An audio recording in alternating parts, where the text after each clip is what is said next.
చేతిలో ఫోన్ లేదు, జేబులో ఎక్కువ డబ్బు లేదు, ఇంట్లో ఏసీలు లేవు.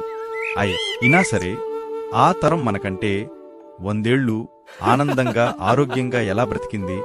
అసలు వారి రహస్యమేంటి? ఈ తరం వెళ్ళిపోతే ఇక మనకు ప్రేమని పంచే చేతులు, కథలు చెప్పే గొంతులుండవు. మనం ఏం కోల్పోతున్నామో తెలుసా? స్నేహితులారా, గమనించారా? మన కళ్ల ముందే ఒక శకం ముగిసిపోతోంది.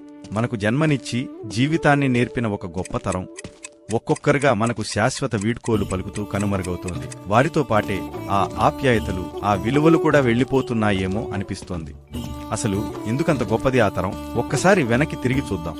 అది అన్నం తినే ముందు పక్కవాడి ఆకలిని గుర్తించిన తరం. ఇళ్లు ఇరుకుగా ఉన్నా మనుషుల మధ్య ప్రేమ మాత్రం విశాలంగా ఉండేది. వాళ్లు ఎప్పుడూ నేను అనలేదు, మనం అంటూనే బ్రతికారు. ఉమ్మడి కుటుంబాల్లో కష్టసుఖాలు పంచుకున్నారు.